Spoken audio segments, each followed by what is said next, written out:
Olá, ouvinte, muito bem-vindo ao PokerCast do Grupo Super Poker. Eu sou o Guilherme Calil. E eu sou Marcelo Lanza. E chegamos à entrevista do nosso querido Thiago Grigoletti. Que homem fantástico, que homem maravilhoso. Grigo espetacular, nos deu uma entrevista fantástica aqui no PokerCast. Lembrando que esse programa é trazido a você por Bodog, pela Suprema Poker, pela Pay for Fun, pelo Stars Club e pela Duarte Tips. Perguntas, participações, sugestões, promoções e comentários. O nosso e-mail é pokercast@gruposuperpoker.com.br, Instagram e Twitter, @Guicalil e @Lanzamaia. Nosso telefone é 31 975 18 9609 para mandar aqueles áudios fantásticos no WhatsApp ou para entrar para o nosso maravilhoso grupão no Telegram. E vamos direto às nossas notícias, mas não sem antes ouvirmos o recado da Suprema, e fique aí com o recado robótico e maravilhoso. Atenção, os radares da Suprema Union acabam de detectar um grande torneio se aproximando. Positivo, controle. É o 1 milhão Supremo com buy-in de 350. Será nesse domingo, dia 27 de março, às 16 horas. 1 milhão Supremo com buy-in de 350. Domingo, 27 de março, às 16 horas, nas telas da maior do mundo. Participe deste voo. Que é isso, professor Marcelo Lanza? Normalmente eu faço com a minha voz, mas dessa vez não fazia sentido, hein? É disso que o povo gosta, né? Maravilhoso, maravilhoso. E vamos para as nossas notícias? Vamos para as nossas notícias, porque começou, né? Começou o BSOP. Aliás, importante eu dizer que eu estou gravando de São Paulo, né? Opa, eu também. Exatamente. Infelizmente, cada um do seu hotel, né, professor? Você acabou de chegar, ainda não tivemos o prazer de nos encontrarmos aqui, mas o BSOP começou, já estou aqui em loco e começou bonito pra caramba. E antes de tudo é importante lembrar de uma coisa que é essencial, né, cara? O primeiro BSOP sem máscara. Então, São Paulo aboliu a necessidade, a obrigatoriedade do uso das máscaras, e foi legal demais poder ver as pessoas com a sensação de segurança que está presente e poder vê-las sem máscara. Realmente está sendo um negócio espetacular, está muito especial. Pedi minha desculpa, né, Lanza? Agora eu não reconheço as pessoas e não tenho desculpa mais da máscara para usar, mas é do jogo, né? Mas eu vou te falar, semana que vem você vai tomar um susto, viu? Por causa de quando você entrar em BH, porque aconteceu isso comigo, eu cheguei de São Paulo quarta-feira e voltei hoje. E ao chegar em BH tem a obrigatoriedade das máscaras. E aí você de repente esquece que você tem que usar a máscara, cara. É impressionante. Você buga, porque aqui eu cheguei hoje de novo, cheguei no aeroporto, perguntei pra moça, pode, já afiei no bolso e só vai ser só quando for embora agora. E é bom, viu? Nossa, essa máscara, ainda mais pra mim que tem barba grande, né? Nossa, o tanto que isso coça, rapaz. Libertador maravilhoso. Amanhã eu devo jogar o 8 Game, quem sabe de máscara. Vamos que vamos. Voltando aqui pra notícia do BSOP, primeiro Startup, que foi o torneio que teve ontem, abriu. A gente teve no ano passado, teve uma questão com filas, dessa vez tivemos assim, aquela filinha normal, dá para falar até que não teve fila, bem, por exemplo, abaixo da WSOP, o que não seria grande vantagem, mas nada de anormal mesmo, super tranquilo. Já no dia 1A bateram as 500 entradas garantidas para alcançar o garantido. Essas entradas quase dobraram no dia 1B e o torneio termina hoje. E o High Roller, que quase dobrou o garantido, foi dos recreativos e mais, professor Marcelo Lanza, foi dos nossos recreativos. Vamos situar recreativo, vai. Exatamente. Deixa eu começar falando o seguinte. Foram 205 inscritos.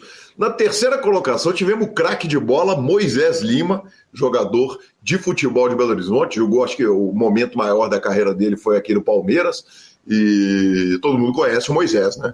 Todo mundo conhece. Exatamente. Segunda colocação, João Pedro Santana. Moisés levou R$ 84.650. O João Pedro ganhou R$ 120.060. E nosso querido... Deixa eu falar um pouquinho de João Pedro, porque eu conheço muito João Pedro. Por favor, aí sim. João Pedro tinha um time de pôquer junto com o Nelo, que é pupilo do NET 93. Então, assim, o João Pedro é bem regular, tá? Assim, ó, bem regular. E andou arrumando premiação alta em live aí e vem chegando. Sim, mas não era nem dele que eu tava me falando. Eu tava me referindo. Eu imaginei. ao nosso primeiríssimo colocado, que levou R$178.320, nosso querido Marcos Borges. Marcos Borges, além de jogador recreativo, um dos sócios do Stars Clube, o nosso patrocinador. Marquinhos, meus parabéns, meu querido. Marquinhos é meu sócio na Suprema, meu sócio no Stars, na SX. Um cara sorrisão, advogado de formação, regularzaço de cash game Omaha 5, tá? Joga os caches mais caros pelo Brasil afora. Mas eu vou te falar, com 2 cartas e torneio, não sabe para que lado que o baralho vira. Muita gente parou de jogar nesse evento, é oficial. Maravilhoso. Você posso pedir uma licença poética? Até 2. Então tá bom, então já vou meter logo a propaganda do Stars Clube, que é muito mais que um clube de pôquer online. Acompanhe as redes sociais do Stars, tem um conteúdo que tá muito legal. instagram.com/starspokerclube. Tem a central de WhatsApp 31 7153 49 10.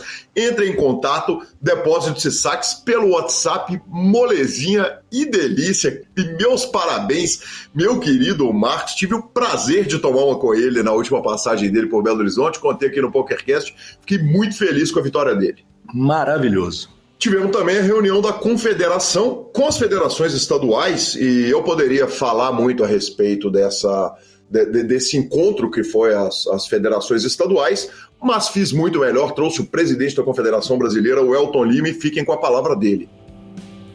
E com grande honra estou recebendo aqui o Elton Lima, nosso presidente da Confederação Brasileira de Texas Hold'em, que vai nos contar a respeito da reunião da Confederação e com todas as federações estaduais. E temos gente nova, tem um estado novo então. Acho que essa é uma das novidades aí da nossa Assembleia, né? A Assembleia anual que a gente faz. Então a primeira grande novidade é a entrada da Federação do Piauí. Tem um critério, né, pro forma, vamos dizer assim. A gente aprova a federação na próxima Assembleia, mas eles já vão participar com status de federação com a gente. O pessoal mostrou muita disposição, trouxeram bastante informação do que eles estão já fazendo no estado. E toda vez que a gente tem um estado novo fazendo parte também da estrutura nossa da confederação, é importante demais. É um estado que precisava ter representatividade e agora tem, então estão bastante felizes com a entrada do pessoal. E os outros pontos que eu acho que também importantes, a gente, como é a nossa Assembleia Anual, é um momento da gente prestar contas também, tanto contas financeiras da Confederação, mas também do que foi feito do último ano. Enfim, foi bastante rica essa discussão com as federações, até porque foi um ano bastante difícil para todo mundo, né? Um ano de pandemia. A Confederação, basicamente, ela depende da realização dos BSOPs, que é quem majoritariamente financia a Confederação. Então, foi um ano bem difícil, não só para a Confederação, mas para todas as federações do ponto de vista financeiro. Então a gente precisou falar muito sobre isso, porque a gente vai voltar a realizar o torneio de equipes. Então tivemos bastante debate sobre esse assunto, como viabilizar, como as federações podem contribuir para viabilizar algo que antes a Confederação Brasileira botava muito a mão para poder fazer dar certo, né? Então, sim, agora as federações vão ter um papel importante para poder fazer com que o evento seja viabilizado. Então esse eu acho que foi também um dos principais assuntos de hoje. Eu diria que esses foram os 2 principais assuntos da nossa Assembleia Anual. Bacana demais. Então no meio do ano temos o torneio de equipe aqui no Intermillions? Dentro do Intermillions nós vamos realizar o torneio de equipes. Tem um ou outro ponto para validar sobre isso, com relação à questão estrutural, que pode mudar data, mudar local, coisas desse tipo. Eu acredito que não. Não estou querendo bater o martelo só para não falar alguma coisa, dizer que é certeza e depois ter alguma mudança. Mas pode dizer que 99% de chance, ou seja, quase certeza de que vai ser no Intermillions mesmo. A programação é essa. E temos alguns trabalhos para fazer nos próximos dias para poder confirmar isso, poder realizar, porque depende de uma estrutura grande, né? São os principais jogadores do país, representando as federações estaduais. Isso demanda uma estrutura, tem passagem aérea, hotel, um monte de coisa que nós vamos ter que agora, nos próximos dias, viabilizar para poder garantir o evento no meio do ano. Mas podemos dizer que sim, vai ser no Intermillions. Presidente Elton, sempre um prazer enorme te receber no PokerCast. Valeu, cara. Prazer é meu, você sabe disso. Uma honra estar aqui falando com você de novo, presencialmente. Exatamente. Bom demais, estou bastante feliz. O evento aí tá maravilhoso. Estamos bastante felizes. Um abraço para todo mundo que está ouvindo. Maravilhoso, sensacional. Muito obrigado, Welton. Pra que falar se você pode buscar direto na fonte, né? Exato, é o certo, né, professor? É o certo. Segunda notícia, Sunday Million super especial. Tivemos 4 brasileiros na mesa final, foram 10 milhões de dólares garantidos. O prize pool bateu bonito, pagou 10 milhões 424 mil dólares, $1 milhão para o grande campeão. O torneio acabou em acordo, então, na verdade, ninguém oficialmente levou $1 milhão para casa, foi quase. O total de jogadores foram 52.120 players e nós tivemos aquela clássica e maravilhosa transmissão do meu querido Alan pela Twitch do Super Poker. E os 4 brasileiros na mesa final foram ninguém menos que Lucas Butski, que trouxe, vai fazendo as contas aí, professor, $88 mil. Aí o Bernardo Sete de Belo Horizonte arrumou mais 120 mil dólares. Aí o Edilson Júnior arruma $300 mil e o Chaves Vila foi o terceiro colocado brasileiro, levou para casa $552.126. A gente $960 mil de prize. Exatamente. O brasileiro levou uma milha. Não, uma milha. Uma milha. Exatamente. Sensacional, absolutamente espetacular. Então, parabéns, surpresa de 0 pessoas e demais, foi fantástico. Foi sensacional, hein? Que torneio grande, tá louco, ainda bate ainda, muito forte. Exatamente, é muito forte. Estamos tendo também o US Poker Open, aqueles torneios gigantescos dos Estados Unidos, mais de 10 e 15 mil dólares até agora os torneios que aconteceram. E vamos dar uma passadinha rápida pelos grandes campeões. Os fields são aqueles fields que não são nada gigantes, né? Tá, a gente está falando aí entre 53 jogadores, o torneio com o menor field, e 93 jogadores, o torneio com o maior field. Os campeões, os mesmos nomes de sempre: Sharon Shore, Justin Young, Adam Hendricks, Tamon Nakamura, Jeremy Ausmus, Tamon Nakamura de novo, Alex Foxen e o sumido Tino Rim. Puxou o evento de número 8, depois de fazer um heads up no dia anterior. Então, ou seja, né, Lanzinha, nada de novo ali na América do Norte. Nada. Passa dia, passa noite, continua sempre os mesmos. Perfeito. Ficamos com a palavra do Pay for Fun, sua carteira digital com um cartão de crédito pré-pago. E essa semana também, aproveitando o PokerCast super festivo de BSOP, eu vou contar uma parada muito curiosa que aconteceu no nosso grupo do Home Game. O querido Douglas Melo Almada chamou e falou o seguinte: alguém pode me passar, por favor, o contato da Pay for Fun? Eu respondi o seguinte: Douglas, eu não sei o que você está precisando com a Pay for Fun, não. Mas se você entrar no chat, no site deles, no desktop, eu te garanto que o chat vai resolver. E se o chat não resolver, daqui a 2 dias estarei bebendo com Leonardo e Fabrício, os donos da bagaça toda, eles resolvem o problema. Na hora que eu respondi, ele já tinha entrado no chat, já tinha resolvido o problema dele, e nós tomamos aqueles clássicos que homem, né? Quer dizer, tomando com a presidência, bebendo com a gerência. Mais rápido do que imediatamente. Simples, prático e objetivo. Perfeito. E ficamos com a palavra do nosso querido Rodrigo Garrido.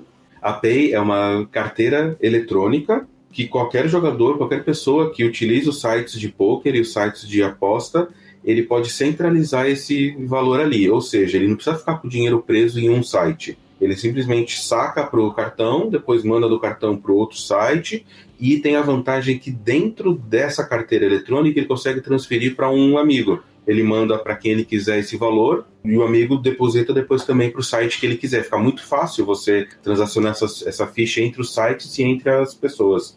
E vamos para a nossa entrevista com Thiago Grigoletti. E chegamos à nossa entrevista e recebo aqui com muita honra, com muito gosto e certamente com algum atraso, Thiago Grigoletti. Que satisfação, Grigo, finalmente te receber aqui no PokerCast. Prazer é todo meu de estar aqui falando para o PokerCast. Eu adoro esse formato de vocês, eu assisti a muitos, aprendi demais aqui com outros jogadores e parabéns pelo trabalho, vou esperar contribuir um pouco aqui hoje. Certamente tem uma história muito longa, aliás, estamos com uma pauta muito rica e eu fico muito feliz de poder estar fazendo essa entrevista e, obviamente, eu começo com aquela clássica do PokerCast, você sabe, né, Grigo? Quem que era o Grigo antes do poker? O Grigo era um guri, né, gaúcho, que gostava muito de jogar futsal, né, no caso. E a maior parte da infância foi assim, brincando, jogando futsal, disputando competições ali por todo o Rio Grande do Sul, né, viajando. E foi assim, dos meus 7 até os meus 18 anos ali, o meu período escolar não era onde eu botava mais foco, vamos dizer assim, mas o futsal me preencheu muito nessa parte da infância e adolescência. Exatamente, aí eu já vou começar agradecendo, e em especial a Eli Borba, e nós temos muita gente para agradecer nessa entrevista, porque veio informação de todo lado, veio notícia de todo lado a respeito de você, e uma informação que veio é o seguinte, que você vem de uma família de craque de futsal, que tinha uma competição interna ali na família. Como é que era essa história? É, isso aí. Pelotas é um meio muito forte do futsal, né? Por muitos anos o Rio Grande do Sul foi soberano ali no futsal do Brasil, e os melhores times eram de lá, e a gente veio com essa criação muito forte, né? O meu Dindo, já falecido hoje, mas foi um dos grandes jogadores da história da cidade, assim, jogou nos principais clubes, jogou também futebol de campo nos principais clubes da cidade. E eu cresci ali como um dos primos mais novos e assistindo meus primos mais velhos e tendo muito sucesso já. Meu irmão, meus primos, todos jogavam nos principais clubes da cidade assim e tinham muito sucesso. Então eu cresci assistindo tudo isso, né? Primeiro eu vou para a pergunta difícil, né? Me contaram que o craque da casa não era o Thiago, era o Bruno. Que o Bruno era o cracaço do negócio e que o senhor tinha que correr atrás para alcançar o malandro de verdade. É isso mesmo? É verdade, essa história é engraçada, assim, eu lembro, nós ia na feira, criança, né, e o cara da mercearia perguntava, qual que é o bom? E aí escalou aquela situação, assim, mas eu sempre soube que o Bruno ali era especial, ele tinha uma perna esquerda, batia muito forte na bola, fazia muitos gols, e por um lado foi bom também, porque eu aprendi a ser o mais dedicado daí, né, eu tinha que me esforçar mais, porque era muito difícil a concorrência dentro de casa mesmo. E o Bruno é mais velho ou mais novo que você? É somente 1 ano de diferença, então no futebol de salão a gente joga 1 ano com uma categoria menor e outro com uma categoria maior. Então por 1 ano a gente jogava juntos e no outro a gente se separava. Entendi, quer dizer, isso ia alternando? Ia alternando, 1 ano eu jogava na categoria 90-89, aí era o meu ano, né? E no outro eu jogava na 89-88, e aí era o ano dele. Quer dizer, ele era mais novo? Ele era o mais velho. Ah, mais velho, ok. Menos mal, né? Porque apanhar do irmão mais velho é menos problemático do que do irmão mais novo, né, Grigo? É verdade. Me conta um negócio. Como é que é a questão do futebol de salão? Eu vi, aqui em Belo Horizonte, nós tivemos um time do Atlético Mineiro que teve um apoio gigante. Então tivemos o Falcão, tivemos um time extraordinário, né? Um daqueles, talvez, um dos maiores times de futebol de salão do mundo. Mas o futebol de salão não deixa de ser, apesar de ser futebol, um esporte especializado. E viver de esporte especializado no Brasil é sinistro, é difícil pra caramba. O futsal, dá para olhar para ele querendo que ele seja profissão? Assim, é um pouco controverso, né? Apesar de ser um esporte maravilhoso e de nos preencher, né, como profissional, como tu falasse, ele é um esporte ainda não muito popular e que eu, conhecendo muito dos principais jogadores de futsal, eu vejo o quanto é difícil, né, construir. Sim, comparar com o futebol seria até uma ofensa, né? Um jogador na 3ª, 4ª divisão ganha o salário que os principais jogadores de futebol de salão ganham ali na liga, né? Então, é um pouco cruel, digamos assim, mas espero que isso vá mudar com patrocínios, né? Com, sei lá, mais gente se interessando pelo esporte. E no seu caso, você olhava para o futsal como uma possibilidade de ser profissão? E até no caso do Bruno, seu irmão, quer dizer, era possível olhar e achar que daria para viver do futsal ou não? Eu acredito que sim, pelo fato de a gente ter sido muito competitivo, né? Ele foi vice-campeão do estado, ele foi várias vezes artilheiro do estado, 4 ou 5, se não me engano. Eu, por um lado, também fui artilheiro da cidade algumas vezes, fui 3º colocado e 4º também do estado. Então a gente cresceu sendo competitivos. Eu acho que no nosso caso faltou um pouco mais de disciplina na parte do treino físico mesmo. Eu percebi que os jogadores que conseguiram criar carreira, assim, construir a sua carreira, eles já tinham esse lado do treinamento físico muito bem aprimorado, né? Nós ficava matando o treino toda hora e os caras se esforçando muito lá, né? Já com um mindset, uma cabeça muito mais evoluída E eu costumo sempre dizer que se eu tivesse a cabeça que eu tenho hoje no poker, talvez virasse jogador, né? Talvez fizesse ali o que tinha que ser feito. E talvez seria menos bem sucedido financeiramente, eu imagino, porque mesmo sendo um grande jogador de futsal, quer dizer, para jogar no Brasil é difícil pra caramba, né? O destino seria a Europa se tivesse dado bom? Como é que dá para fazer para virar se tivesse acontecido tudo no eixo? É mais ou menos por isso aí. Por uma época, quando eu estava acabando o juvenil, eu cheguei a ter uma sondagem de alguns times assim da Itália, só que necessitava que eu fizesse o meu passaporte, né? Meus avós foram imigrantes italianos, mas a gente não conseguiu correr atrás disso e as negociações não andaram, assim, né? Não podia contratar estrangeiros, eu tinha que ter realmente a cidadania. Seria um caminho a se seguir, mas mesmo assim, Calil, é muito difícil dentro do futsal construir o que eu consegui construir dentro do poker hoje, sabe? Sei lá, teria que ser um dos melhores jogadores do mundo mesmo, e eu acho que para melhor do mundo ele tá longe, né? Eu tinha potencial ali para fazer uma bagunça na Série A, talvez, no brasileiro ali, mas no máximo. Né? Perfeito, obviamente nós vamos migrar essa conversa para o poker, vamos falar de vida, vamos falar de faculdade, mas por último, olhar para o futebol, sabendo que vocês são craque de futsal e falar, poxa, eu vou para o campo porque talvez lá eu vá virar, não é uma possibilidade? Eu acho que era uma possibilidade. Infelizmente, na época, os times da nossa cidade, eles eram bem... Não tinha muito pouca opção, assim, para futebol de campo. Hoje já são muito mais desenvolvidos. Eu cheguei a joguei algumas partidas contra o Grêmio, me lembro, mas eu joguei no Clube Progresso, que foi inclusive formador do Emerson, Tyson, né, um monte de jogadores. E o meu irmão ele chegou a jogar no Inter mesmo, foi contratado para o Inter, passou alguns meses lá para jogar campo.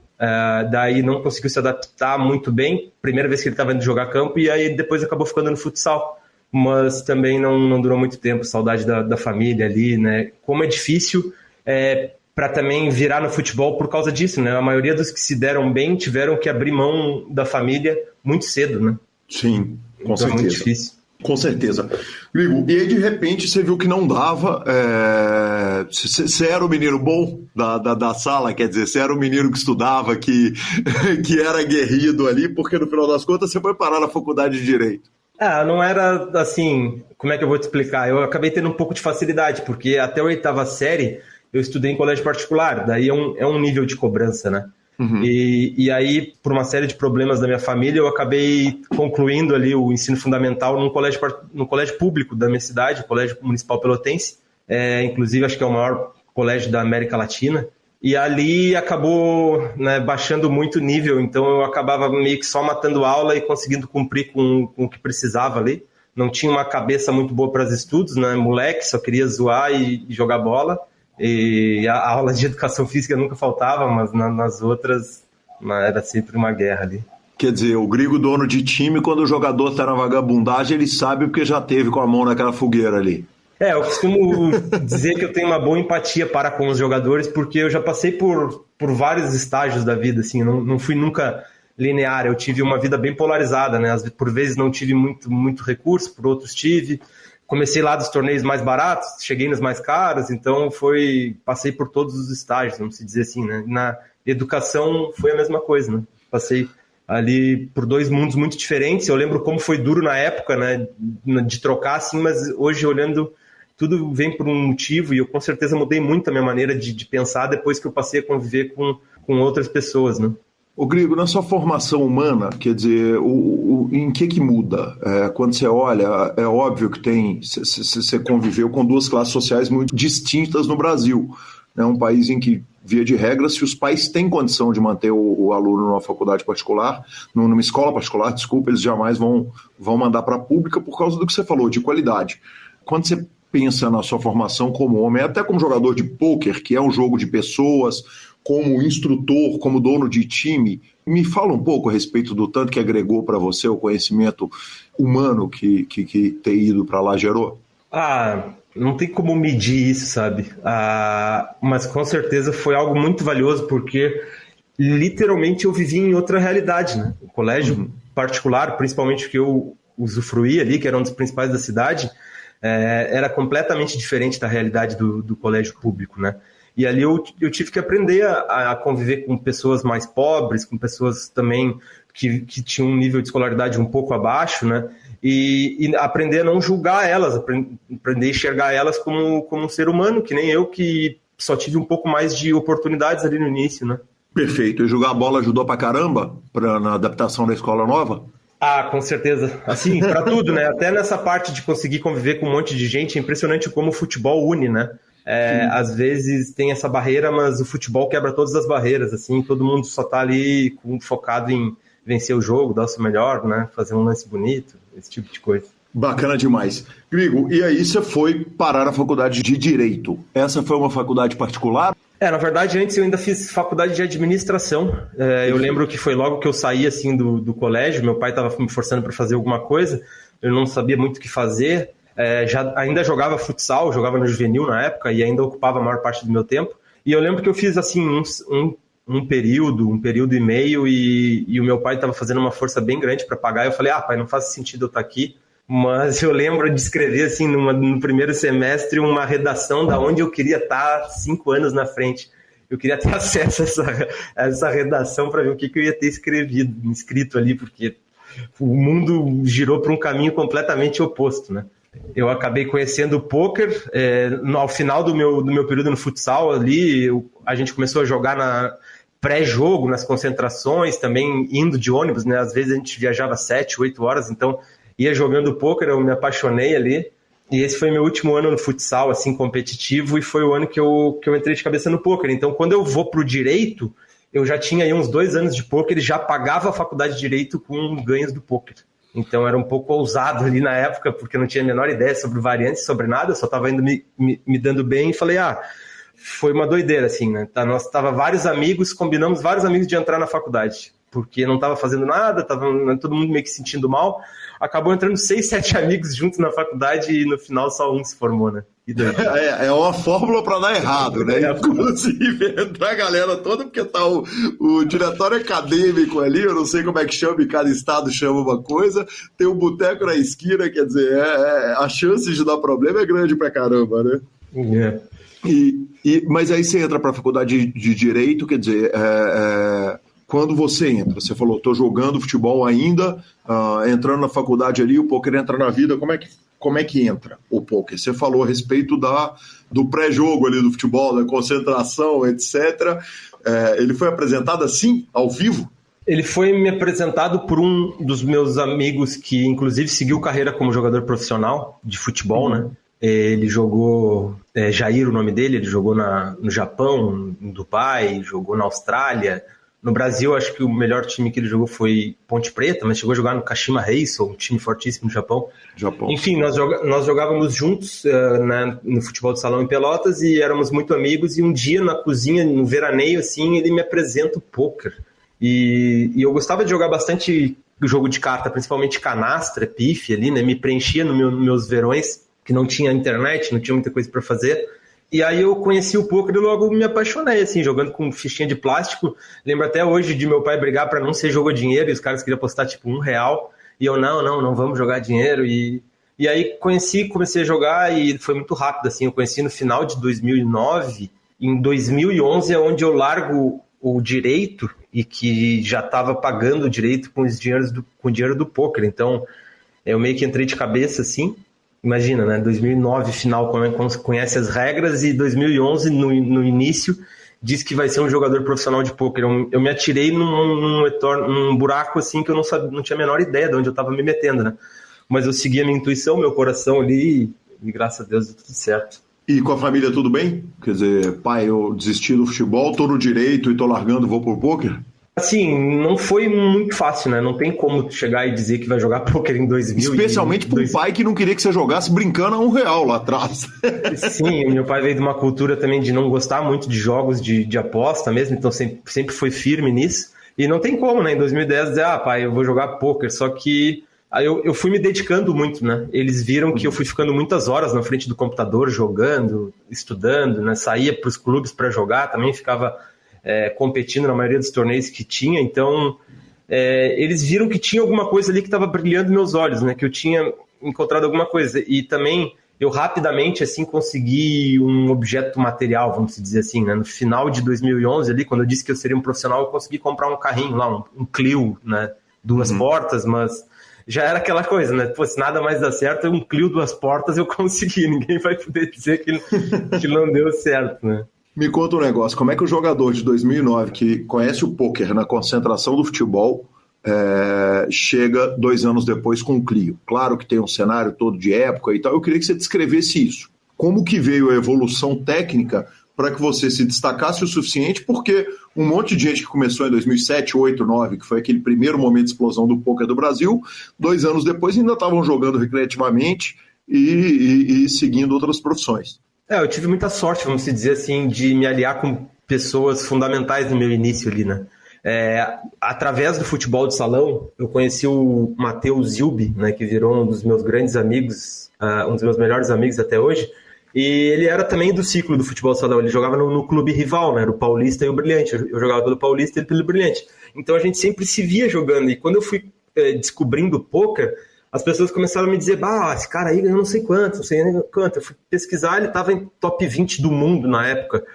Então, eu tava do lado de um cara que era um especialista já, né? E aí eu fui me aproximando aos poucos, através do futebol, das coisas em comum que a gente tinha ali, e aprendendo com ele. Ele sempre foi muito receptivo comigo. Inclusive, assim, os primeiros torneios que eu joguei era torcendo para ele mesmo, ele me mandava um capilé, um apoio, e eu jogava. E eu lembro direito que um torneio que eu torci para ele mandou $10, eu joguei um torneio de $1, e aí ganhei $600, tipo...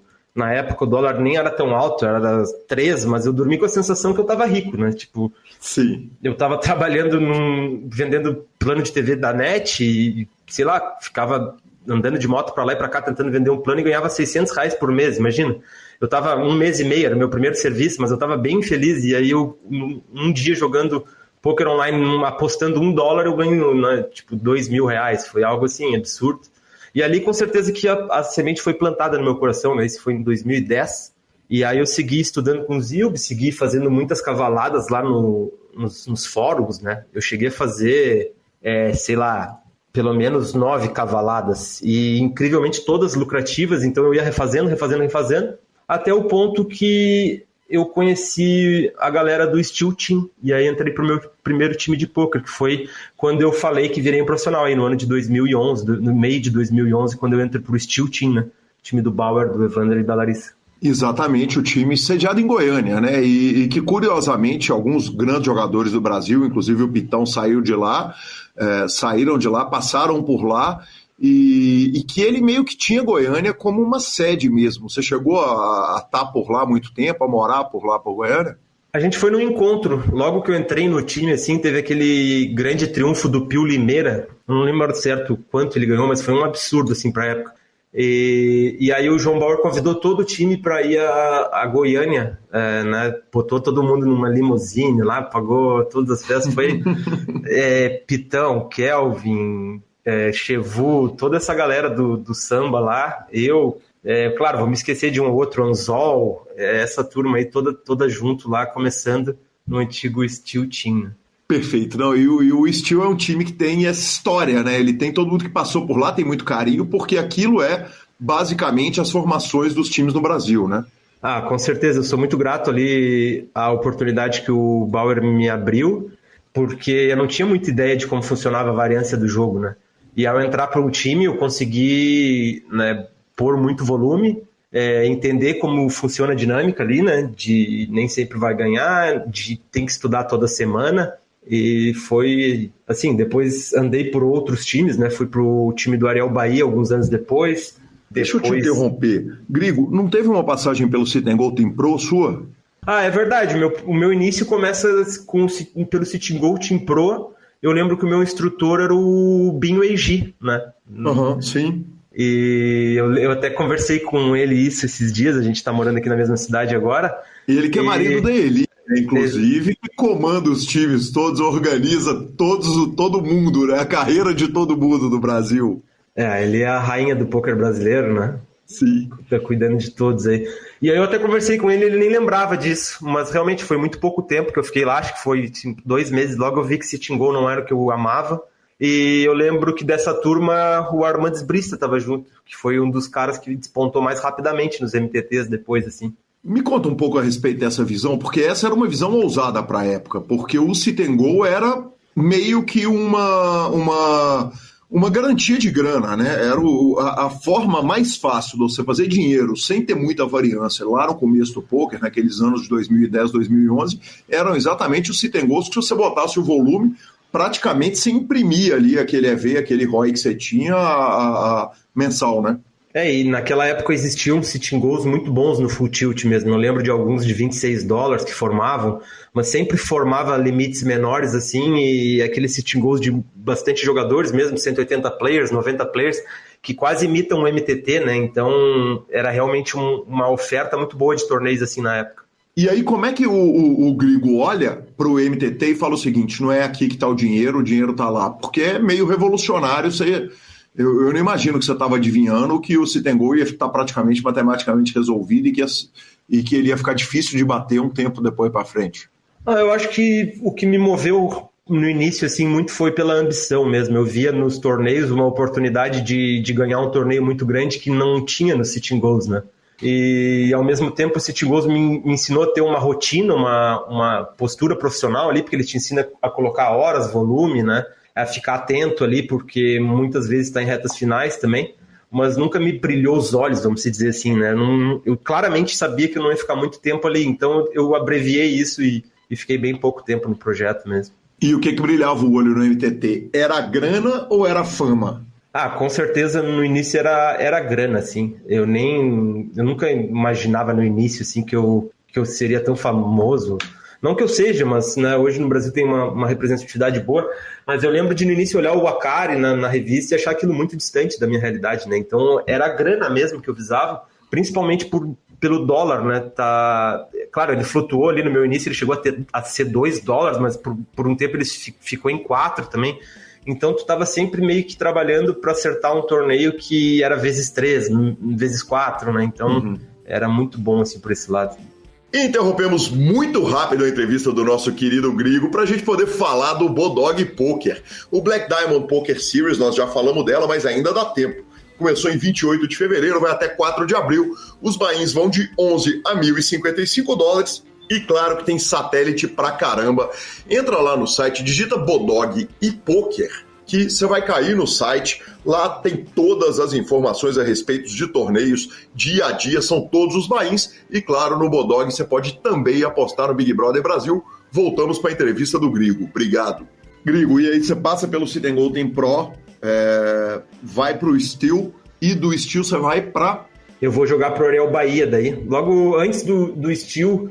Antes de jogar pro Ariel Bahia, na verdade, eu tentei jogar por conta própria um tempo, assim, foi minha primeira frustração, tentando jogar por conta própria. Eu juntei um bank, assim, de $1.500, eu acho, e aí fui tentar ali, quando o bank estava em 500, eu vendi tudo para ver uma grana, e aí fui procurar outro time.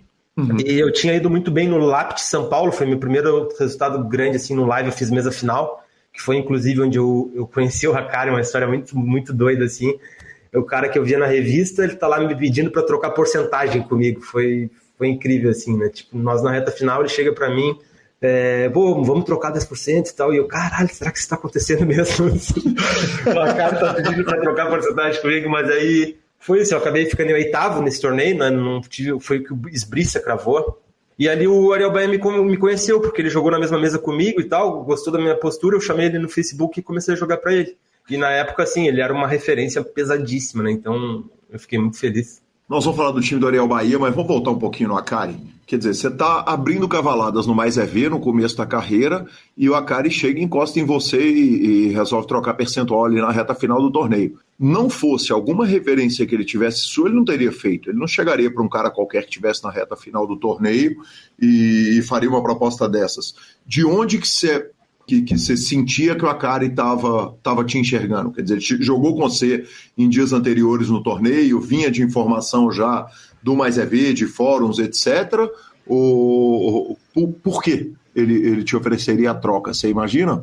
Não sei o porquê, assim. Na época a gente já jogava com os pets, né? Então eu tinha o pet do Steel Team lá, talvez um respeito ao ensino do João Bauer. E, assim, ele tinha jogado... 1 hora comigo na mesa, 1h30, eu tinha jogado algumas mãos bem, inclusive a gente jogou um pote grande, assim, meio controlado, 8-8 para Zivalete, mas eu acho que vem mais da humildade dele e também do conhecimento dele da variância do jogo, né? Que trocar com um cara que ele julgar se for competente ali é sempre uma estratégia legal, né? Perfeito. E aí você entra para o time do Ariel, e o time do Ariel, ele não é exatamente um time, né, do jeito que a gente conhece, se bem me lembro, por favor, me corrija se eu estiver errado, eu posso tranquilamente estar. Ele era um agrupamento ali de jogadores que jogavam para ele, correto? Ele não tinha essa formação de time que a gente tem hoje com aula estruturada, ou tinha isso tudo? Não, era um juntamento assim mesmo de 12, 10 profissionais, todos bem conhecidos assim no cenário. O Net, Mr. Salgado, Gansão, Talamini, enfim, uma galera assim, acho que uns 10. E tinha umas aulas esporádicas, assim. Eu posso dizer que todos os times que eu passei era o início do poker, né? Tipo, eu nunca tive uma aula por semana, assim. Era sempre uma aula a cada 20 dias, uma aula a cada 15 dias, assim, até 2015, assim, quase todos os times que eu andei era mais ou menos essa dinâmica, assim. Perfeito. Perfeito. E aí você tá no time do Ariel, quanto tempo que dura? Qual que é o resultado dessa, depois de dar com o burro na água? Tocar a carreira sozinho, entrar para o time do Ariel, qual que foi o resultado disso, quanto tempo que durou e como é que foi? Foi muito legal, assim, eu comecei a viajar, eu lembro que eu ganhei alguns pacotes para o Lapt Chile, para o Lapt Peru também, e conheci, tava sentado numa mesa de jantar, aquela coisa, né, iniciando e tá sentado numa mesa de jantar com todos os caras que tu admira ali, através do Ariel, eu consegui conhecer vários jogadores ali, né, aí eu tava mais ou menos um ano, talvez um pouco menos, jogando pro Ariel, e ele resolveu acabar com o time dele, ele não tava mais querendo cuidar do time, e acabou vendendo todos os jogadores pro time do Esbriça, dos irmãos Esbriça, né, na época o coach lá era o Guzman, inclusive foi assim, um dos primeiros caras que eu vi umas aulas bem interessantes, mesmo bem inteligente, e só que também quando isso foi em agosto, vamos dizer assim, de 2014, e ao início de 2015 eu começo o projeto do Step Team de Coach for Deal, e eu acho que o time não gostou muito e acabou me mandando embora, assim, eu tinha um make-up pequeno na época, e aí eu acabei ficando sozinho para tentar jogar por conta de novo, e a minha trajetória por conta começa aí, no início de 2015. Perfeito, e aí a gente chega exatamente onde a gente precisava chegar, que era a formação do Step, quer dizer, você sentando com o Gui, gremista, o Matuta no começo da história, quer dizer, me conta tudo a respeito de como é que o Step se forma, como é que vocês começam a se organizar para criar o time que virou o que virou hoje. Cara, é uma história bem longa, assim, o Step... Ele surge de um grupo de alunos do QG Acari Team, né? Eles fizeram lá uns 15, 10 jogadores e queriam seguir tendo uma rotina de estudos mensais. E aí o Geraldo, na época, que era o cara que cuidava melhor disso, me procurou. Eu lembro que eu estava lá em Dubai, né, visitando esse time esse meu amigo jogador, né, que estava morando lá há alguns anos e me levou para lá. E, eu não gostei muito da proposta na hora ali e acabei... Desculpa, Grigo, eu tenho que te interromper. O que nós estamos fazendo em Dubai? Você foi visitar um amigo jogador de pôquer, um amigo jogador de futebol? Quem que tá em Dubai, que te levou para Dubai? E que parceiro, que sonho! Que sonho mesmo, Você falou que a história é longa, nós temos tempo. Esse amigo que me apresentou o pôquer, que eu te falei que virou um jogador de futebol profissional, ele fez carreira na Coreia do Sul, daí ele foi pro Japão, foi super bem e estava em Dubai. E aí ele acabou me levando lá para conhecer. Eu passei acho que uns 7 dias junto de outro grande amigo meu que também joga pro Step Team hoje em dia, o Henrique. E foi um sonho. Na época a gente não tinha ideia do que era Dubai, assim, né? Era muito do guri do interior, assim. E não conseguiu aproveitar com a cabeça que eu digo hoje, mas foi incrível, assim. Abriu os olhos de uma maneira, né? Abriu a mente de uma maneira absurda aquela experiência. Caramba, que incrível. Não podia deixar a conversa que o jogador que está viajando ali, pegando o LAPT Chile aqui e outro São Paulo ali, de repente vai parar em Dubai. Eu tinha que te interromper, Grigo, não tinha como eu não saber a respeito. E aí o Geraldo te chama, você está em Dubai e jogadores do QG Acari Team resolveram se estruturar. Você estava com o Esbriça, estava com os caras, cria um staking. Conta para mim essas relações. Essas relações de começo de time, elas são sempre interessantes, porque você está stakeado tendo o Guzman como coach. Os esbristas são dono do time. De repente você está montando um time para baixo, para repassar aquele conhecimento e para piorar com alguns caras do QG do Akari Team. Isso não gera ciúme, mal-estar, problema, treta, nada? Isso vai tudo macio? Me conta a respeito dessas impressões de época. Então, o projeto começou pequeno, como eu falei, eu na época achei até que não era muito interessante para mim e acabei rejeitando, e o que aconteceu é que eles fecharam com o Gremistinho, um grande amigo meu, acho que inclusive fui eu que indiquei, e o Gremistinho começou a tocar o projeto sozinho, o projeto começou a dar certo, ele já dividiu o QG comigo na época, ele falou, Grigo, vamos ter que pegar junto aqui, não vou dar conta sozinho, já tá vindo muita gente e tal, e aí a gente começou. E era o coach for deal tradicional, né? A gente dava aulas e os caras nos davam porcentagem do lucro, só que estava indo muito bem, né? Naquela época qualquer informação assim já aumentava o teu ROI absurdo. E aí nós fomos viajar assim para o Brasileiro de Pôquer por equipes, que eu e o Gremistinha fomos convocados pelo Rio Grande do Sul, e nessa viagem a gente conhece o Gui Moura e o Igor Campanha, no boteco aquele depois do posto, né? No final lá que todo mundo se encontra. Já um pouco alterado, eu conheço o Gui Moura e ele disse que ele tinha o mesmo projeto, que chamava Pupilos e tal, que era Coach for Deal. Por que a gente não unia todo mundo? E na época nós achamos uma boa ideia, o Gremistinha, porque nós já estávamos um pouco sobrecarregados de trabalho mesmo, e a gente também sentia que unir vários nomes assim ia ser legal. E a gente ainda achava que precisava mais um nome, aí que entra o Matu na jogada. A gente pensa no Matu, na época era um cara bem famoso em São Paulo, vinha tendo bastantes resultados online, e nós pensamos, cara, o Matu é o cara que precisa aí para fechar com chave de ouro, formamos 5 e começamos a vender esse formato de Coach for Deal no início de janeiro, e aí é um sucesso, assim, estrondoso, que foi copiado pela maioria do mercado, porque era muito inovador, eu acho, também na época, né? Perfeito, quer dizer, vamos só explicar o projeto, como que ele funciona, quer dizer, você está dando o coach, você traz, você pega o jogador, o Lanza, traz ele para dentro do time, ele senta, ele faz aula com você e do lucro que ele tiver geral, ele te dá um percentual, ou dos ganhos que ele tiver, ele te dá um percentual, porque não é o formato atual do time em que o jogador está jogando com o seu dinheiro, correto? Era um formato onde o jogador ele jogava com seu dinheiro e... Com o dinheiro dele, com o dinheiro do próprio jogador. Com o dinheiro do próprio jogador. Ele pagava uma entrada, né, que começou $300, se não me engano, depois subiu para 500, para 6 meses de aulas, e o diferencial do projeto mesmo era que eram muitas aulas, assim, se eu não me engano, era de 2 a 3 aulas por semana. Então os caras tinham realmente uma estrutura de time, assim, diferenciada, e tinham que nos dar, além disso, 20% dos lucros. Sim, aí... dos lucros, isso é do lucro final, isso não tem nada de torneio, quer dizer, se o cara hitou o Sunday Million, mas obviamente isso nunca vai acontecer, mas se ele hitou o Sunday Million e atolou jogando High Roller no mesmo mês e tivesse terminado zerado, teoricamente ele não te deve nada, correto?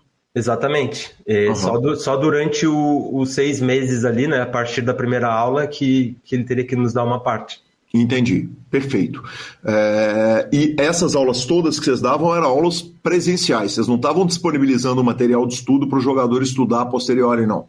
Não, as aulas eram todas online, né? Não sei se presenciais eu quis dizer. Presencial, eu quis dizer ao vivo, exatamente. Eram todos ao vivo e nós ainda deixávamos gravados, porque muita gente trabalhava também, né? E conciliava com poker, e então a gente também deixava gravado esse material para assistir depois. Perfeito. Dentro desse Coach for Deal tiveram hits maravilhosos, né? Obviamente. Não, sim, foram todos os anos bem lucrativos, assim, e era impressionante, parecia magia, assim. Na turma que não estava dando nada, de repente, no último torneio, alguém ia lá e irritava uma coisa bem fora da curva, assim. Eu lembro que a gente começou a viajar, eu e o Gremistinha, inclusive, foi muito, né, por esse projeto aí. Eu comecei a ir para Vegas e reinvesti o dinheiro que eu ganhava no projeto do Step Team para começar a viajar bastante para jogar live mesmo. Perfeito. Existe alguma troca entre os jogadores? Nessa época eu acredito que não existia ainda, não era muito popularizado esse formato assim, né, de ficar trocando porcentagem, ninguém sabia muitos benefícios que tinha, não era muito influenciado pela gente também, talvez. Perfeito. E aí o time se forma, quer dizer, no começo são... o Matu, ele entra pro time no começo ou é você, Gui Moura e o gremista? Não, o Matu entra junto, somos nós 5, eu, o gremista, o Gui Moura, o Igor, né? E aí a gente começa a vender, se não me engano, vende 3 turmas e trabalha bastante, assim. E aos poucos a gente começou a reinvestir em cavalos, né? Ia sobrando um certo caixa e a gente começou a migrar para os cavalos. E aí... Grigol, o que é vender uma turma? Vender uma turma seria um tipo o que hoje é os lançamentos, né? A gente meio que programava uma semana antes, assim, dava umas aulas gratuitas, isso tudo no feeling na época. E aí começava o processo de venda que ele se fechava, ele não mantinha-se aberto, né? Então nós fechava turmas, assim. A primeira turma, se eu não me engano, foi perto de 100, na segunda passou de 100 e na terceira se manteve perto de 100 jogadores também. E acho que foram 3 turmas de sucesso. Na quarta turma, a gente aliou 2 coisas. A falta de sucesso devido à alta competitividade que se tornou esse mercado e também o fato de nós já estar botando muito mais energia nos próprios cavalos. Nessa época nós já estava com 30 cavalos, se não me engano. Entendi. E essa é a transição do Coach for Deal para um formato que é um formato de cavalo, que é o que hoje praticamente é praticado por todo mundo, né? É, isso aí. Foi mais nessa transição natural, assim. E aí começamos, né? Começamos tendo muito sucesso no início, aos poucos nós vimos que não tinha a menor ideia do que estava fazendo, né? Na época, isso era 2016, 2017, tinha pouquíssimos times no Brasil e a maioria ainda não conhecia a fundo realmente como a variância do jogo, né, funcionava. Eu lembro que, sei lá, nós tínhamos 70 cavalos com 50k de banca, algo assim, absurdo. E aí... Chegou um momento lá que swingou esse 50k e aí os sócios, né, precisavam ir recomprando. E aí chegou o momento que começou os afastamentos, né, que a gente teve a primeira saída do Matu, que foi basicamente por causa disso, tinha que aportar, né, e nós criamos tudo do zero, do nada, né, sem investimento nenhum. E chegou um momento que nós precisaríamos aportar para continuar. E depois, mais na frente, aconteceu com o Igor e com o Gremista também, no momento assim que o Step Team estava praticamente quebrado, vamos dizer assim, final de 2017, que foi um momento bem desafiador na nossa vida, que culminou com o afastamento ali do Gremistinho e do Igor, e eu assumi meio que 50% de tudo, junto com o Leocir, que claro, já teve a entrevista dele aí, contou bastante, mas o Leocir que veio da escola, né? Isso que é muito legal. Virou nosso sócio e tocamos o barco desde 2017, meio de 2017. Eu, o Leocir e o Gui. E a Eli hoje nos ajuda muito também e já tem porcentagem de sócio também. Bacana demais. Grigo, me conta um negócio. Como é que você pega um time de jogadores diferentes? Você pega 300 caras que pagaram entre 300 e 500 dólares para aprender e faz para ensinar essa turma nessa baciada de gente. Quer dizer, é muito diferente você pegar e você tem o cara que não sabe absolutamente nada, que está disposto a pagar os 300 para aprender, e você tem um cara que está muito mais evoluído, mas que também topa pagar os 500, aliás, para esse é até mais fácil ele pagar para poder pegar essa informação. Não, na verdade não era qualquer um que podia entrar, assim, existia uma seleção. A gente tinha por volta de 200 inscrições, pré-inscrições, e tipo, jogadores que nunca jogavam, que jogavam muito pouco, não valia muito a pena pra gente, né, pegar só ali a taxa inicial, gastar uma energia muito grande com ele, sendo que ele não jogava. Então a gente tinha uma pré-análise assim, para entrar nesse sistema de Coach for Deal, não era simplesmente pagar e entrar. Uhum. E nas últimas turmas meio que acabou virando esse pagar levar pelo aquilo que eu tinha dito de muita competitividade, né, já não tinha tanta gente procurando e a gente já estava com aquele formato de no máximo 100 players por turma, e aí a gente tentava preencher. Deixa eu só apontar que peito dos senhores, né? Cobra 500 conto do malandro e ainda recusa. Isso dá uma noção clara do que era o mercado na época, né? Quer dizer, era muita gente querendo aprender, um dinheiro que devia estar ali relativamente fácil, especialmente em comparação com hoje, e vocês podendo recusar alunos ainda por cima. E o material estava ficando muito preso aos times, né, que já estavam se formando muito fortes ali, e não existiam cursos, né, não existia nenhum material assim para que se pudesse evoluir mesmo. Né? Perfeito. Me conta um negócio, o que acontece em 2017, que algumas vezes você falou, em 2017 as coisas vão ficando mais difíceis, em 2016 o field está endurecendo, é a chegada do Solvers, quer dizer, o que dá o salto técnico em 2017, já que não dá para falar, por exemplo, de Black Friday, que foi lá em 2011. O que é o ponto que está pegando ali que de repente o poker fica mais difícil e o formato se perde?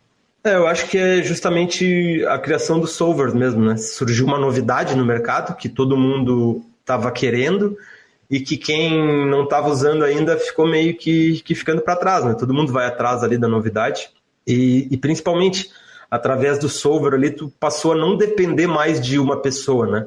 O período pré-solver lá, 2016, a gente evoluía muito na troca de conversa ali mesmo, né? Tipo, o que tu faria aqui? Tudo uma conversa sem nenhuma certeza. E através do solver, né, ele traz essa certeza, ele é um companheiro, digamos assim, para que tu possa estudar também a qualquer momento. E foi um período bem desafiador, assim, principalmente falando da minha experiência, que começa lá em 2010, né, num poker completamente diferente, e que onde estou vivendo o auge da minha carreira é que começa essa transição, e eu demoro um pouco, né, e pago o preço por isso também, né. Me conta um pouco disso. Você falou disso, inclusive, preciso dar os créditos aqui na fantástica entrevista que você deu lá no BGCast e falou disso também no Stepcast, do Step, que você conta um pouco a respeito dessa dificuldade na transição do poker de feeling para o poker de solver. Primeiro, antes do poker ser um jogo resolvido como ele caminhou, você era um jogador que tinha um talento extraordinário? Quer dizer, aquela facilidade de aprender que muitos dos jogadores, o Ariel Bahia talvez seja o exemplo clássico disso, né? Mas aquela turma que era malandra de jogo, que olhava o baralho e sem precisar estudar muito, conseguia pegar as coisas no ar. A sua característica era essa lá no começo ou você era um cara mais do livrinho? Cara, eu acho que eu aprendia muito replicando, assim, que os outros jogadores faziam. Era a maneira que eu me sentia melhor. Eu não era muito bom de criar e não era muito forte nos estudos também, né? Uhum. E essa minha formação escolar se voltou para o poker, demorou muito até que eu conseguisse, né, uma rotina de estudos profissional. Então, eu acho que eu não tinha muitos talentos, assim, né? Eu meio que me apaixonei pelo poker, não era muito forte em matemática, não tinha dinheiro para jogar, né? não falava inglês, então tudo que, vamos dizer assim, não era o mais favorito, mas eu acreditei nesse sonho e acho que tive muita sorte também durante o caminho de pessoas muito boas e cruzando a minha trajetória e me ajudando, né? Perfeito. O inglês eventualmente você aprendeu? Inglês hoje eu entendo bem, assim, tenho ainda dificuldade para falar, mas vou seguir estudando, né? Algo que eu nunca, assim, botei uma energia absurda, mas já fui 3 vezes para Las Vegas, né? Consegui me comunicar bem lá. E dentro do poker, assim, os coaches que eu assisto hoje, a maioria são em inglês, então eu consigo compreender bem também. Mas aquela coisa, no dia a dia, conversar não vai ser tão fácil, porque eu comecei basicamente do zero a estudar lá no ano de 2015, né? Então, apesar de já ser aí 6 anos estudando, nunca foi assim, num nível muito forte, né? Sempre foi ali 1 vez, 2 na semana. Marcelo Lanza Maia, que homem sensacional, grindando uma telinha ali enquanto conversou com a gente, hein? Quem nunca, né? Quem nunca grindou uma telinha enquanto fazia outra coisa, né? Porque é o seguinte, a turma do grind mesmo, eles vão registrando e tal, e programam as coisas ali pro final da session, né? Mas você nunca sabe quanto que aquela tela pode dar aquela alongada, né? Exatamente. Não, e ainda nós esperamos, ele estava com mais telas, a gente acabou esperando um pouco e pegamos ele com a última telinha. Eu acho que ele cai no meio da entrevista e na reta final não tem nem o clique do mouse. De qualquer forma, muito obrigado, Grigo. Sensacional essa primeira parte. E aguardem a semana que vem, que a segunda parte está ainda mais sensacional. Boa. Vamos de Duarte Tips? E vamos de Duarte Tips, direto do Miami Open de tênis. Cara, aquele homem é sensacional, né? Luiz Duarte simplesmente entrou no voo e foi pro Miami Open de tênis. Se você não o segue no Instagram, sigam, é absolutamente sensacional ver ele conversando com os tenistas brasileiros, encontrando com os tenistas brasileiros e, claro, evoluindo para poder dar cada dia dicas melhores para os nossos ouvintes. Então, parabéns, entre no grupo da Duarte Tips, a descrição está nos nossos programas e vamos que vamos. Te vejo logo na semana que vem aqui no PokerCast, Luiz. Tive com o Luizão semana passada, tomei uma com ele na segunda-feira, foi essa semana, segunda-feira tomei uma com ele, Que cara diferenciado, né? Conversamos sobre as tips, conversamos sobre a aposta, conversamos sobre um monte de coisa. Um prazer revê-lo. Bacana demais. Bora de redes sociais? Bom, bora de redes sociais, professor. O senhor tem abraços importantes para mandar. Tive abraços, eu tive com Amarildo Burian, não, na verdade eu tive com o João Paulo Burian, que é filho do Amarildo Burian, que o irmão é o João Vitor Burian. O João é um jogador profissional e a gente trocou uma ideia durante algumas horas jogando um torneio juntos, e ouvinte do programa desde de tempos longínquos do mesmo.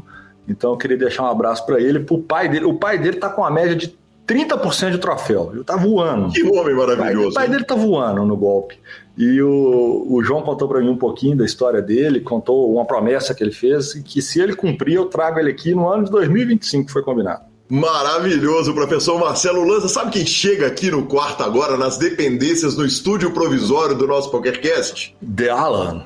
Nosso querido Alan Ferreira, entrevistado do PokerCast, está aqui trabalhando mais do que advogado da Juliana do Bonde do Forró. Vou chamar ele aqui, ele vai ter que vir para frente do microfone, para o microfone captar esse áudio. Mas, por favor, meu querido Alan, dê aquela palavra para o nosso ouvinte. Juliana do Bonde do Forró, você chamou esse sensacional. Trabalhando, hein, professor? Um pouquinho, né, cara? Eu tenho que... BSOP São Paulo, primeira etapa, temporada 2022. É isso, né? A gente trabalha para essas etapas. Vamos que vamos. Mais um sucesso. Maravilhoso, maravilhoso. Que presença ilustre aqui, direto do nosso quarto de hotel. Lanzinha, não posso deixar de mencionar aqui na sessão de interações que eu fiquei muito queimado, que meu avião deu problema, o senhor não estava no voo, né? E é muito mais legal quando o meu avião dá problema e o senhor tá comigo para sofrer. É desnecessário, né? Isso desnecessário para você, né? Total falta de carinho com o parceiro, né? Pelo contrário. Esse tipo de bullying que não costuma dar problema de verdade, a gente quer com as pessoas que a gente ama.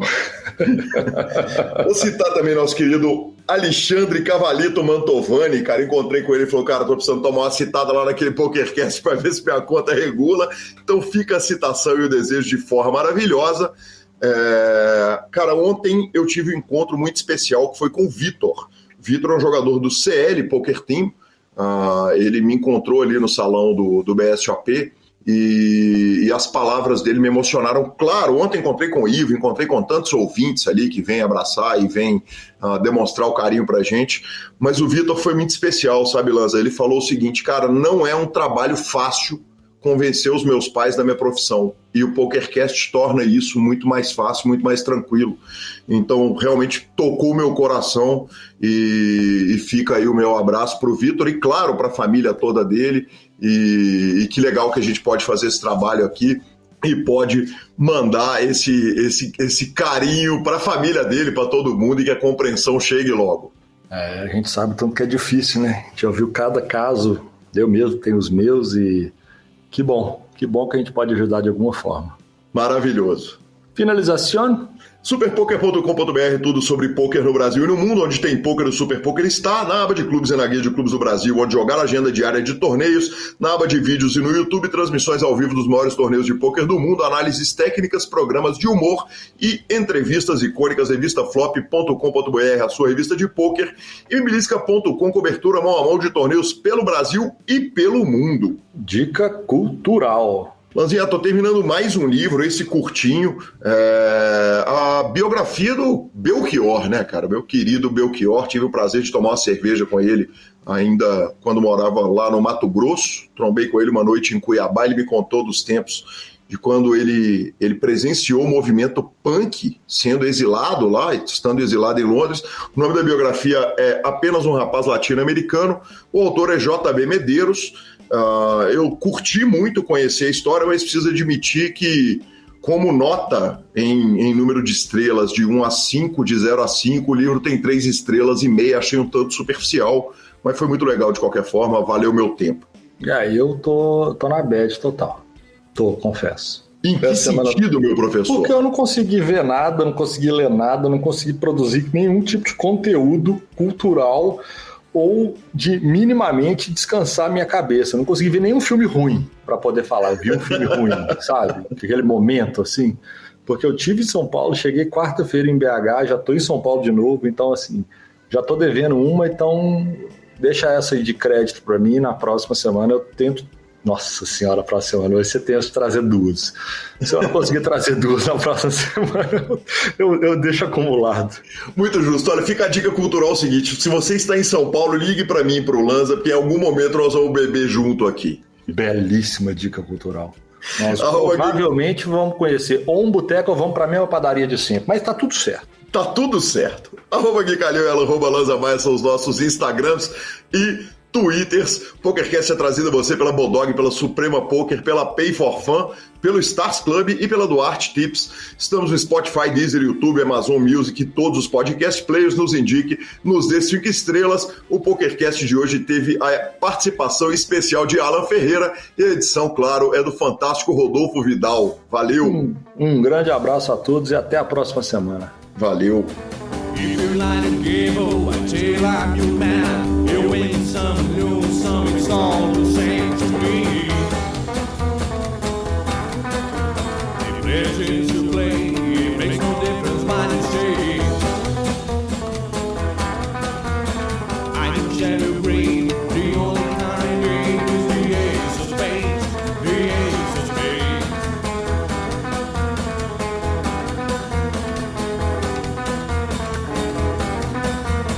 Playing for the high one, dicing with the devil, a gun with the flow, it's all a game to me. 7 or 11, snake eyes watching you.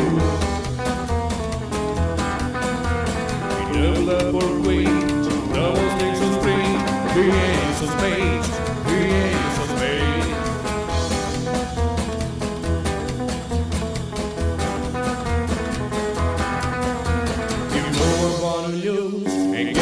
For fools, but that's the way I like it, baby. I don't want to live forever.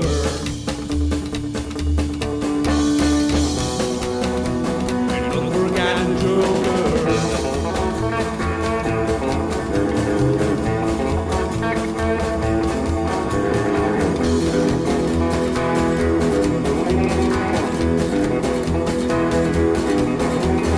Pushing up the 18, know you wanna see me. The dance bells ring again. I see it in your eyes. Take my look and die. The only thing you'll see